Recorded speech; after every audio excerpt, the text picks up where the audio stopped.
Thank you, dear delegate of France. So first, we need to vote to start a formal debate, and then all those delegates would like to have a speech during the formal debate. You need to raise your placard, we'll register you, and you will speak in turn. And then, if any one of you thinks that the list of speakers is not justified anymore, at any time you can raise your placard and raise a motion for informal debate, which means that we will no longer have a list of speakers.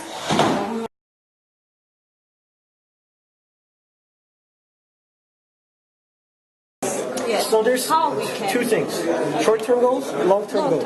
Yes. We agree on the short-term goals. Yes. Long-term goals? Is there any disagreement on the long-term goals on blocking the borders, not to export the oil, so they can't fund themselves? We create a committee that investigates external funding. Yes. And who said it? Malaysian delegate, I think, said it.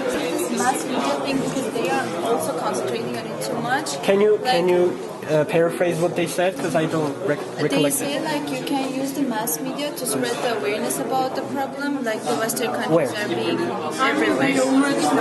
Where? Who's the target?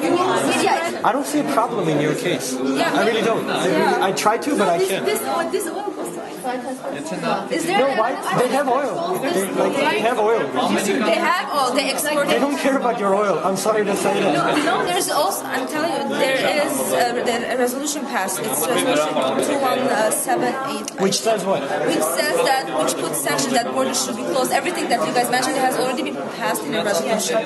But you cannot control you cannot control all the borders. You cannot place soldiers at every place on the border. It's impossible.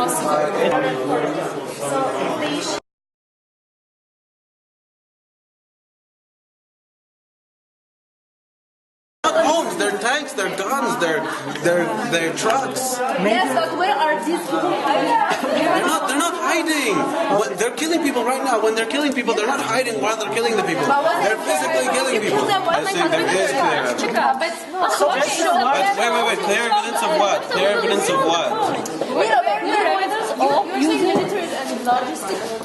Logistics centers, yes. So it means your research is justified. No, I'm saying, of course you have to research these things. Yeah. Did you find an answer to the question that the French delegate asked? Which is what? Which is, are there in the mountainous region which has... It's effective. So you say it's effective? Can you prove that? Can you bring a case example similar to this? That proves this is true. Afghanistan, Kosovo, etc. No. You say that's working? Actually, As part of a larger plan, yes. Delegates, please keep silent. And we are proceeding with our third session.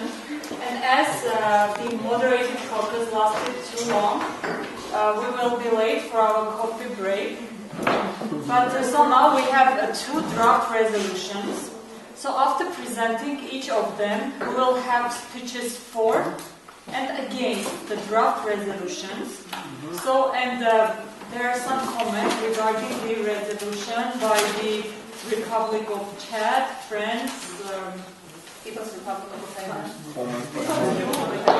It does not follow the format. So please, after your presentation. So in the final version, we'll bring that to the format. Okay, so please, who is going to represent the first draft resolution? Yes, please come here, and you have 2 minutes to present your draft resolution.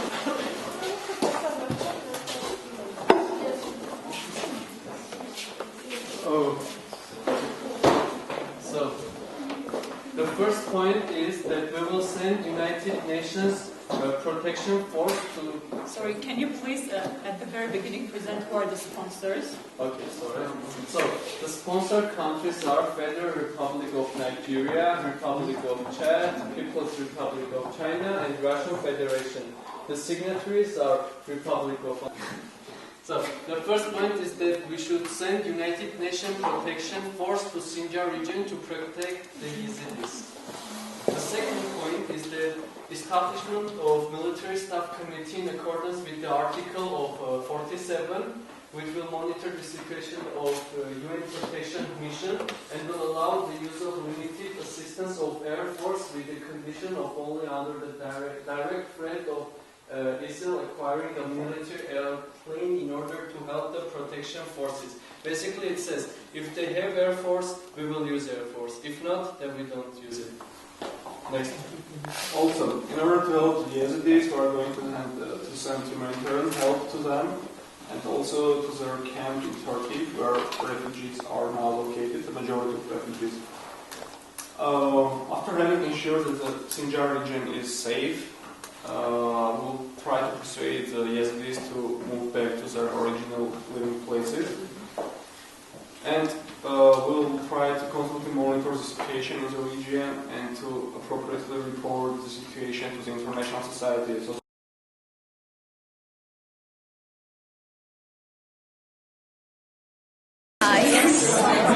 We're speaking with Republic of Angola, Ami Matabusa. Could you please tell me how did you prepare for the participation in the UN model event?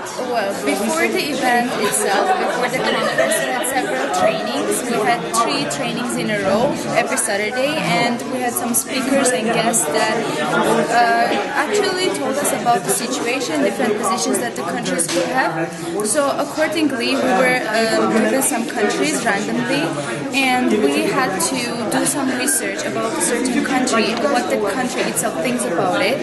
So if you're thinking what I did, well, I gathered some information from interviews and some information from the mass media, like magazines and stuff like that. And also I tried to link the history of Angola with the same situation that the Yezidis are facing today. What were your expectations when you learned you will be presenting Angola? Well, my expectations were that no matter what the resolution is, what the final resolution is, I really hope that the rights of any human being, of any representative of any religious or racial community will be protected in any way. That's it. And I think we are for peace. Do you think this event is important and why? Of course, this event is important because although no one is going to really take into consideration the resolution that we're going to pass, but the thing is that we're the youth, and it is really important for me to know what my peers think about the issue and how are they going to in the future implement this resolution to their everyday life and also maybe social policy. Okay. What do you think are the most important issues to be raised today by you in your capacity of friends? I think the most important issue is finding the solutions to these problems by saving Yezidis in Iraq and other people who need our help. I think if we find these solutions in this room, then maybe we can apply them later on when we become leaders and professionals. And what were your expectations when you learned you will be presenting France? I thought that I would cooperate mostly with the United States. However, we had some different viewpoints about this issue. That's why it is weird that we cooperate more with Russia. And now we are developing our own paper, which will be supported by most of the countries. How did you get ready for it? Actually, I did a lot of research about Iraq, about ISIL. We found what they use, what tactics they use, where they operate, who are their enemies and friends. So now we are prepared to present our points. Do you think all the opinions are present, or is it just your country? It's a little bit of both. Obviously, I'm trying as much as possible to represent a realistic view that the United States would have represented. But I also somewhat believe in what I'm saying, which is why I defend it with the zeal and the emotion that I have. Is this event important for you? For me personally, I enjoy being around young Armenian compatriots who are interested in learning about world affairs and the democratic process. And I enjoy being around such young, active, and intelligent Armenians.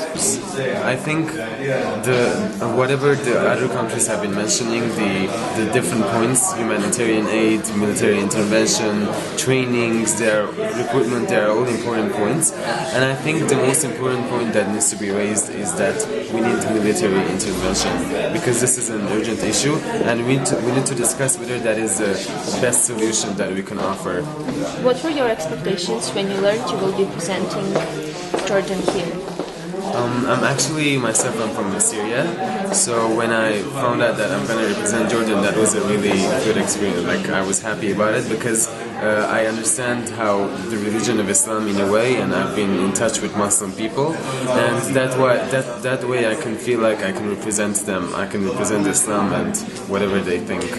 What sources did you refer to use in the process of preparation? Sources, I've kind of referred to a lot of websites like bestdelegate.com and United Model Nations preparation websites. I've also referred to many articles, news articles that helped me get prepared, and also the United Nations website, of course, and these are the main things. How do you feel about USA and Russia arguing all the time? I think that our coalition made a lot of steps towards USA. We are really trying to make a compromise, but USA does not move from its point.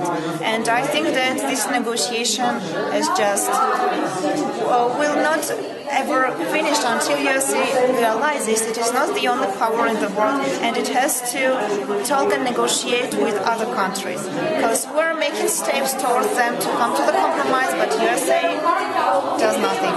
They're just pushing their statement, their argument. They're not listening to others. There were a lot of points that arose during the sessions, but they never answered them. Like, for example, killings of children and killings of hostages. No one cares about them. But this is not what UN should do. This is what US do, not UN. UN is a peacekeeping organization. Thank you. This is the solution, but we need to discuss what is the best strategy, But let's come up with a legal justification. What?